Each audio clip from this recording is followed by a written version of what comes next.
자, 그래서 이 수용도가 나온 김에 우리 유명한 문제가 하나가 있습니다. 그 유명한 문제를 선생님과 같이 한번 풀어보시도록 하겠습니다.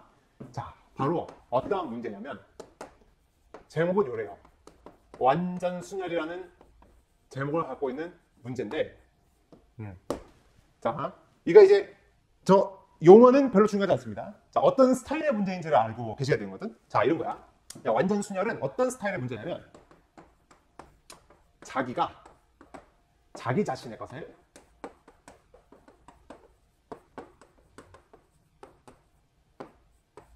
가지지 않는 경우의 수를 말하는 것이야. 간단하게 얘기하면 이런 것이야. 자기가 자기 자신의 것을 취하지 않는 경우의 수를 셈하는 것이 바로 이제 완전순열이라고 얘기를 하는 거거든. 이렇게 하면 확 와닿지가 않아서 선생님은 이제 요 완전순열이라는 단어를 잘 안 써요. 완전순열이라는 단어를 잘 안 쓰고 선생님은 이렇게 얘기해요. 여러분들이 다들 알고 계시는 많이 또 해보셨습니까? 많이 또 해보셨죠. 뭐 이제 침묵을 다지기 위해서 하는 어떤 이제 그런 게임이랄까 그런 거죠. 보통 이제 어디 놀러 갔을 때 5명이 이렇게 있어. 5명이 이렇게 있는데 아까 여기다가 바구니에 자기 이름표를 이렇게 넣는 거지. 자기 이름표를 이렇게 딱 넣어. 그런 다음에 이제 이 학생부터 이제 뽑기 시작해. 자, 뽑았어. 이게 A고 이게 B고 여기 C고 여기 D고 여기 E인데 자, A가 뽑기를 B라는 이름표를 뽑았어. 그럼 뭐 해? 이 A라는 친구는 자, 많이 또 게임을 하는 거야. 그래서 A라는 친구는 B라는 친구에게 뭔가 이제 잘해주고 이렇게 해주는 그런 이제 침묵을 도모하는 그런 게임이죠. 그러니까 이런 스타일인 거야. 이 마니또를 하는데 이 C라는 친구가 여기서 뽑았는데 C라는 카드를 뽑아버렸어. 그러면 어때? 자기가 자기 자신한테 잘해주니? 그런 건 없잖아. 이렇게 뽑으면 다시 뽑죠. 그래서 이런 스타일의 경우를 바로 완전순열이라고 얘기하는 거야. 그래서 자연스럽게 우리는 선생님은 마니또라는 단어를 많이 쓸 거거든. 자, 마니또 문제다. 이렇게 해서 얘기를 할 거야. 알겠지? 그래서 이 앞에 뭐 책상에 이름표를 쫙 깔아놓고 자기 이름표가 아닌 이름표를 갖는 그런 경우의 수를 말하는 것이야. 알겠죠? 그러니까 이런 스타일이 문제로 만약에 출제한다면 상당히 이제 다양한 문제로 출제를 할 수가 있어. 뭐 예를 들어서 아까처럼 앞에 이름표를 5명이 이렇게 놔뒀는데 그 5명이 각각 자기 자신의 이름표를 갖지 않는 경우의 수를 구하세요. 이런 문제로 나올 수도 있는 거고 또 어떤 문제는 5명이 생일 파티 하기 위해서 어디 이제 친구네 집에 놀러 갔는데 갑자기 불이 나서 갑자기 나오느라고 이제 신발을 급하게 신고 나왔습니다. 이때 자기 자신의 신발을 신고 나오지 않는 경우의 수를 구하세요. 뭐 이런 스타일의 문제라든가. 그렇죠? 또 이제 이런 스타일도 있죠. 여러분들 그 중학교 때나 초등학교 때 이렇게 이제 반에서 뭐 쪽지청 같은 거 보면 선생님이 각각을 전부 다 채점하기가 힘드니까 자, 다 걷어와 한 다음에 그 시험지에 다시 나눠주지. 다시 나눠주면서 선생님이 답을 불러줄 테니까 너희들이 채점해 이렇게 하는. 근데 그 시험지를 받을 때 내 시험지를 받으면 어때? 난 다 동그라미 쳐버리지. 그럼 만점 될 거 아니야? 그래서 그 상황은 어떤 상황이 돼야 돼? 자기가 자기 시험지를 받지 않는 그런 상황이 돼야 되겠죠. 그러니까 이런 경우야. 그래서 문제는 학교 선생님이 이제 어떻게 문제를 내신가에 따라서 달라질 텐데 뭐 다양한 그 현상으로 문제를 내실 수 있겠죠. 근데 그 문제를 잘 읽어보면서 이런 의미를 담고 있다. 그렇다면 걔는 바로 완전순열, 즉 마니또의 문제가 될 것이기 때문에 이 문제는 철저하게 원칙은 꼭 기억하세요. 원칙은 바로 뭐다? 수영도를 작성해서 문제를 풀어야 되는 게 원칙이다. 하나, 수영도를 작성하면 너무 시간이 오래 걸려서 약간의 팁을 여러분들에게 제공을 할 테지만 선생님이 그래도 정말 중요한 건 수영도 작성이 중요한 것이기 때문에 꼭 잊지 말고 수영도 작성하는 것부터 처음 배우는 학생들은 그것부터 열심히 연습하도록 하십시오. 알겠죠? 그러면 선생님과 같이 한번 문제를 한번 풀어나가보도록 하겠습니다. 자, 바로 이겁니다. 자, 첫 번째 상황은요. 학생 수가 사람 수를 갖다가 한 명으로 해보겠습니다. 그때의 경우의 수를 여기다가 작성을 해볼게요.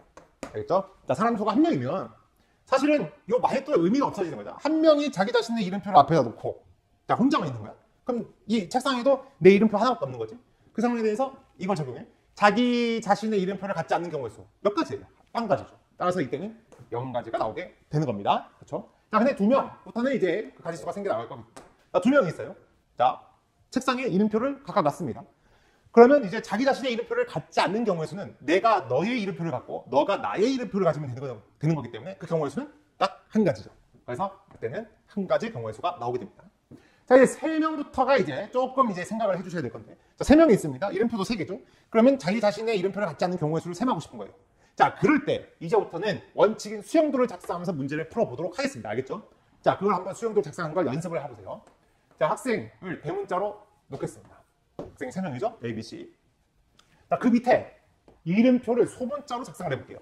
자, 소문자로 작성하는데 A는 자기 자신의 이름표를 갖지 말아야 되기 때문에 여기에 올 수 있는 경우는 B 아니면 C가 되는 거지. 이렇게 케이스가 나뉘어집니다. 그렇죠? 자, 그러면 여기가 이제 B라는 이름표를 가졌습니다. 그러면 남는 이름표는 A와 C가 남겠죠? 여기에 남는 거는 A와 C가 남겠죠? 그럼 이 A, C를 어떻게 배열해야 돼? 이렇게 A와 C를 이렇게 배열하면 되겠어? 얘가 안 맞잖아? 자기 자신의 이름표를 가졌지? 그래서 얘는 A, C를 배정하는 경우의 수가 단 하나, 요거밖에 없는 거죠. 그래서 이렇게 한 가지가 나오고요. 자, 여기가 C인 경우에 대해서는 남는 이름표가 A하고 B가 남죠. 그럼 요걸 어떻게 배정해야 돼? 여기 B, A 넣으면 되겠어? 안 되지. B가 B를 가졌으니까. 그래서 여기는 A, B 이 경우 한 가지가 딱 나오게 되는 거예요. 그래서 전체는 몇 가지가 되는 거예요? 2가지가 생긴 거죠. 따라서 3명의 때에 대해서는 2가지의 경우가 생기게 되는 겁니다. 자, 이걸 한번 표로 이렇게 작성해서 한번 이제 알아보도록 할 겁니다.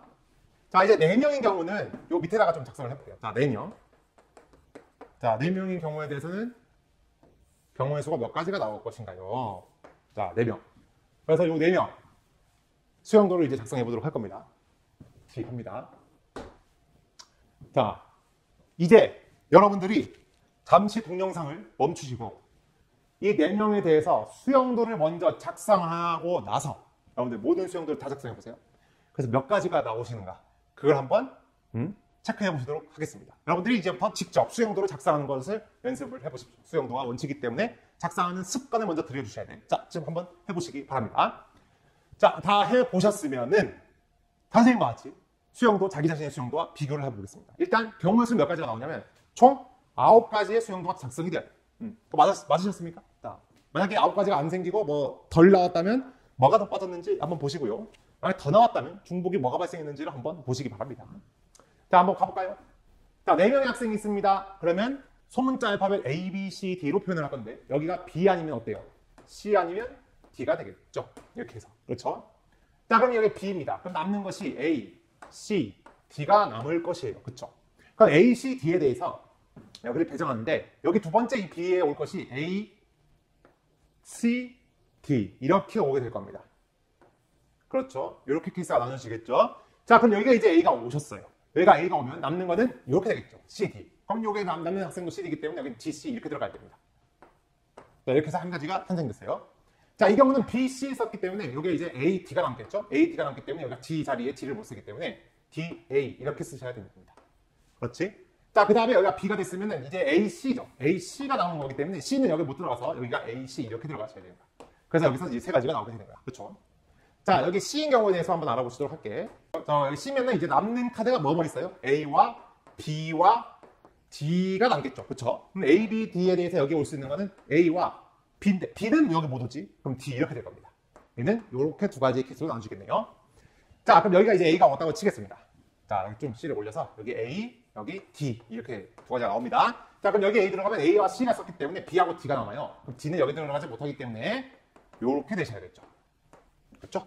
자, 그럼 여기가 D가 왔습니다. D가 왔으면 어때요? 여기가 이제 남는 것이 A, B 이렇게 남았죠. A, B가 남는데 여기가 CD이기 때문에 A, B는 어떻게 배열되든 상관이 없겠네요.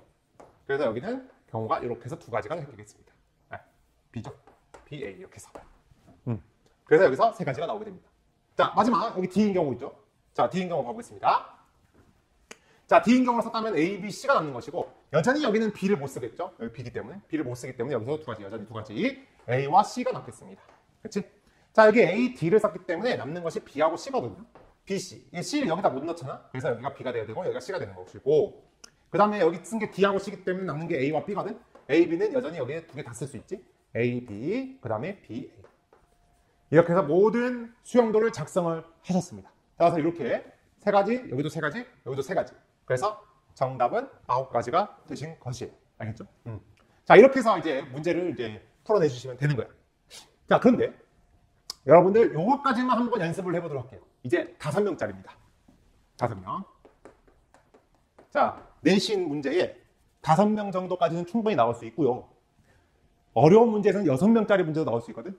근데 5명짜리까지는 그래도 여러분들이 수영도를 곱의 법칙 절대 쓰지 마세요. 곱의 법칙 쓰지 마시고 뭐 여기가 이런 상황이 있을 수 있습니다. 이런 사람들. 여기가 B, C, D, E인데 B에 대해서 한 번만 계산한 다음 B에 대해서 한 번만 계산하고 나서 그 다음에 C, D, E에 대해서 곱하기 딱 때리는 사람들. 그러면 안 됩니다. 다 작성해 주셔야 돼. 다 작성해야 돼. 그걸 연습을 하는 거기 때문에.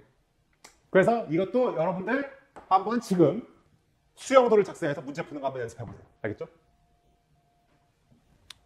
나오는 경우의 수는 44가지가 나올 겁니다. 야, 그 44가지를 수영도를 다 작성하기 위해서는 상당히 오래 걸렸을 텐데 그러면 내신에서 이만큼의 시간을 투자하면서까지 이 문제를 풀어야 될 것인가 이런 이제 생각이 드는 거거든. 그래서 선생님이 이제부터 팁을 하나 가르쳐 드릴 텐데요. 이 문제를 푸는 팁 가르쳐 드릴 텐데 절대 이 방식은 잊어버리시면 안 됩니다. 수영도를 작성하는 것 이거는 꼭 이 문제를 풀기 위한 원칙이기 때문에 잊어버리시면 안 되는데 이 5명을 넘어가면서부터는 조금 수영도를 작성하기가 힘든 상황이 발생해. 이 6명만 되더라도 6명이 되면 그 경우의 수가 몇 가지가 나오냐? 265가지가 나올 거예요 아마. 265가지. 그럼 265가지를 수영도를 어떻게 작성합니까? 그렇죠. 폭발적으로 경우의 수가 늘어나죠. 그래서 이거를 한번 논리적으로 생각을 해서 어떻게 문제를 풀어내야 될 것인가를 한번 같이 여러분들과 같이 한번 알아보도록 하겠습니다. 우리 4명짜리 문제로 다시 돌아가도록 할게요. 자 보세요. 이렇게 하는 겁니다. 여기 올 수 있는 경우가 뭐 아니면 뭐였지? B, C, D 중에 하나였지. 그럼 먼저 B 때를 먼저 봐. 자, B인 경우에 대해서 먼저 볼게. 자, B인 경우에 대해서 그럼 여기는 뭐였어? 여기는 A 아니면 그치? C 아니면 D였지. 이렇게 될 거야. 그래? 그럼 여기가 A가 왔다? 여기가 C가 왔다? D가 왔다에 대해서 이제 그 수용도를 각각 작성하니까 하나씩 나왔죠. 근데 그 규칙을 선생님이 쓰기 위해서 선생님은 이렇게 할 거예요. 여기서 두 번째에 대해서 케이스를 나눌 때 있잖아. 여기가 A인 경우가 있을 것이고 그 다음에 나는 이렇게 케이스를 나누려고 해. A가 아닌 경우가 있을 거지. 그러니까 그 말은 결국 C하고 D인 거잖아. 그 C, D를 하나로 엮어서 A가 아니다라고 표현할 거야. 알겠어? A가 아닌 경우. 그러니까 여기가 B인 경우에 대해서는 이 B 자리에 A인 경우와 A가 아닌 경우로 케이스를 나눌 수가 있단 말이야. 그렇지? 그럼 여기가 A가 들어갔다고 쳐봐. 그러면 남는 카드가 뭐가 남아? C하고 D가 남아. C하고 D가 남아. 근데 사람도 C하고 D야. 이름이 C하고 D가, 이름표가 C하고 D가 남는데 사람도 C하고 D다. 그러면 여기는 C가 오지 말아야 되고 여기 D가 오지 말아야 되는 게 원래 원칙의 문제의 규칙이었잖아. 그렇지. 그러면 이 경우의 수를 세면 되는 거거든. 이 경우의 수. 이 경우의 수가 뭐야? 바로 2명짜리 문제의 정답이지. 2명이서 마니또를 하고 있는 거잖아. 2명이서. 그래서 2명짜리 정답 한 가지가 나오게 돼 있어. 여기가 바로 한 가지의 경우의 수가 나오게 됩니다. 알겠니? 자, 그럼 이 두 번째 줄 봐봐. 이 두 번째 줄. 여기는 A가 오지 말아야 된다라는 가정이야. 그리고 여기에는 C가 오지 말아야 되는 것이고 여기는 D가 오지 말아야 돼. 이건 문제의 규칙이고. 그럼 결국에 A가 오지 말아야 되고 여기는 C가 오지 말아야 되고 여기는 D가 오지 말아야 된다. 결국에는 이걸 퉁쳐서 몇 명짜리 문제가 돼? 3명짜리 문제가 된 거지. 그렇지. 3명짜리 문제. 그럼 3명짜리 문제의 정답이 뭐야? 몇 가지야? 2가지야. 그래서 여기에 대해서는 2가지의 경우의 수가 생겨나는 거야. 따라서 요거 2개를 더해서 몇 가지가 생긴다? 3가지의 경우의 수가 생긴 거야. 언제? 여기가 B인 경우에 대해서. 알겠어? 그럼 여기가 B인 경우에 대해서 3가지가 나왔거든? 그러면 이번엔 여기가 C인 경우를 볼 거야. 여기가 C인 경우. C인 경우는 이제 어떻게 봐야 되냐면 곱의 법칙으로 연결하고 싶은 거거든, 선생님은.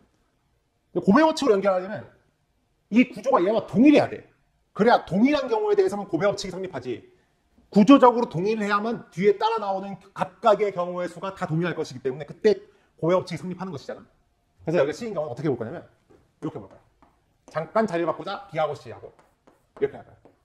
이렇게. 여기가 C인 경우는 C하고 가는 거야.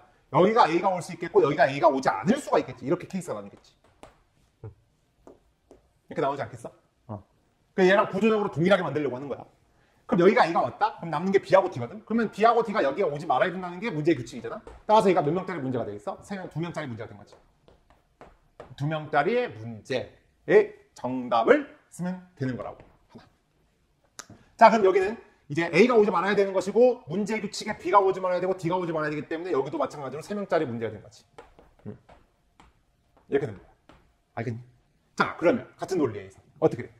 이제 여기가 D가 온 경우는 어떻게 하면 돼? D랑 자리 바꾸면 되겠지.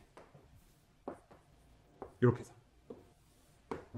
그러면 마찬가지로 여기가 A인 경우와 여기가 A가 아닌 경우. 그럼 여기는 B가 오지 말아야 되고 여기는 C가 오지 말아야 되고 여기 B가 오지 말아야 되고 여기 C가 오지 말아야 된다니까 여기 역시 2명짜리 문제와 3명짜리 문제로 케이스가 나눠지는 거지. 그렇지. 그러면 요 A에 들어가는 B, C, D라는 그 각각의 경우에 대하여 뒤에 나오는 경우의 수가 세 가지로 다 동일하기 때문에 고백어치기에서 3 곱하기 3 해서 정답은 9가지가 나오시게 되는 거라고. 이렇게 해서. 알겠어? 자, 그러면 요거를 5명짜리로 한번 문제를 한번 풀어보자. 이거거든. 자, 그럼 5명짜리로 가볼게. 해봐. 자, 5명짜리. 자, 여기 A가 있어, B가 있어, C가 있어, D가 있고, E가 있어. 자, 어떻게 할 거야? 여기 나오는 게 B인 경우에 대해서 볼 거지. B인 경우에 대해서 여기가 A가 들어오느냐, A가 들어오지 않느냐로 케이스를 나누시고, 여기가 A가 들어오면 남는 경우가 C, D, E거든.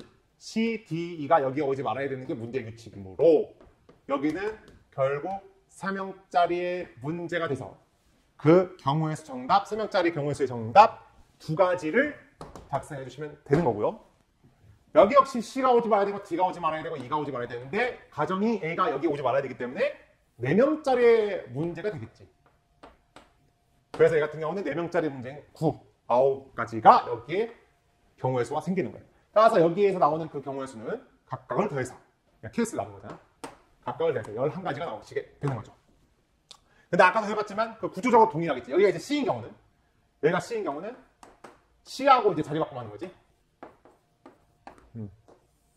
자, 여기가 이제 C인 경우는 여기가 A가 오는 경우와 A가 여기 오지 않는 경우에 대해서 보시는 거고 여기가 A가 AC를 썼으니까 B, D, E가 남거든.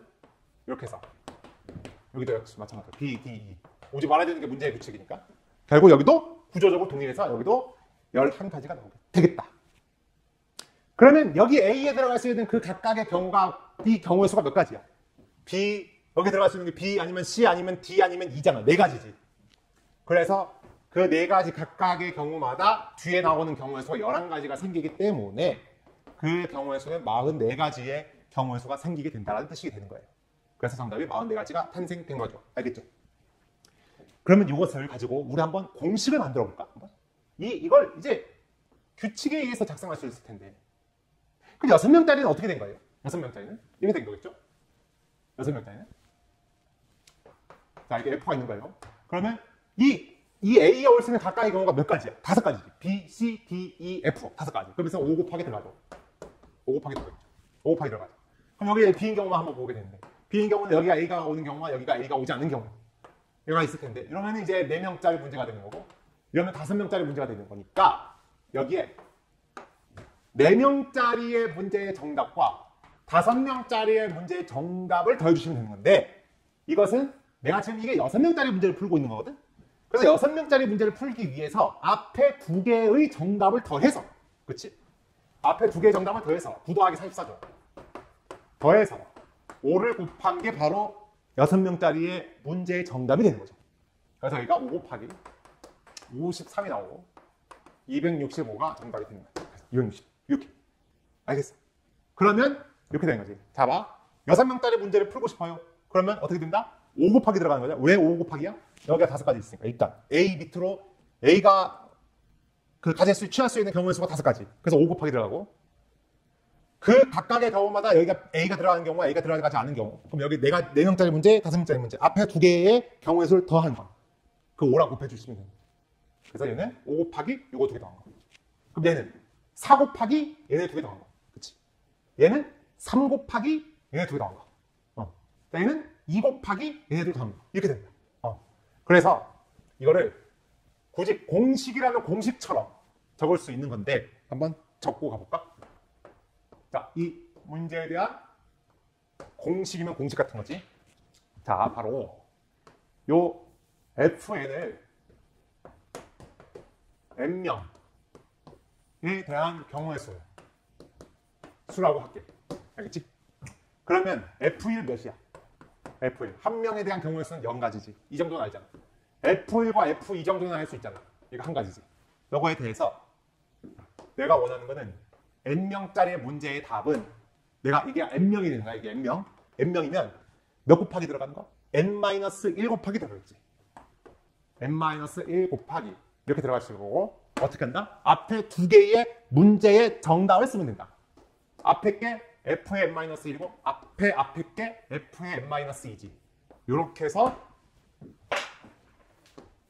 얘의 공식화시킨 결론이 나오게 되어 있습니다. 간혹 내신에서 어려운 문제로 출제될 가능성이 있는 문제예요. 꼭 나온다라는 얘기는 못하겠지만 그래서 이런 경우에 대해서는 다음과 같은 식을 이용해서 풀어도 되는데 다시 한번 선생님이 강조하는 바는 수영도에 의해서 문제를 풀어내는 것이 제일 1순위입니다. 여러분들 그걸 습관 들이셔야 돼요. 왜? 이 문제가 아니고 다른 문제가 나오면 그건 뭐가 없는데 이런 공식이 없는데 그럼 어떻게 해야 돼? 수영도 작성할 수밖에 없어. 어떤 문제가 나올지를 몰라 우리는. 그래서 교과서의 원칙인 교과서 해설에는 이렇게 쓰고 있어. 모든 학생들이 수영도를 작성해서 경우의 수를 셈하는 것을 학습시키도록 되어 있단 말이야. 그래서 이 수영도를 작성하는 것이 일단은 원칙, 제일 첫 번째. 그렇지만 혹여나 이런 문제가 나온다면 선생님이 여러분들에게 팁을 말해준 것뿐이야. 그런데 이거 또 외우려고 하지 말고 왜 이런 식이 나왔느냐에 대한 생각 정도는 할 수 있잖아. 그래서 달달이 그냥 문자로 외우려고만 하지 말고 왜 이렇게 식이 나왔느냐를 이해하시면서 두 번째는 이거를 이해하시면서 외우도록 하시면 여러분들에게 큰 도움이 될 것이라 선생님이 생각합니다. 꼭 그렇게 학습하시도록 하세요. 자, 우리가 수영도라는 단어가 나왔기 때문에 선생님과 같이 이 완전 순열에 대해서도 한번 알아본 바입니다. 자, 그러면 우리 칠판을 잠시 지웠다가 다음 필수 예제 3번으로 넘어가도록 하겠습니다.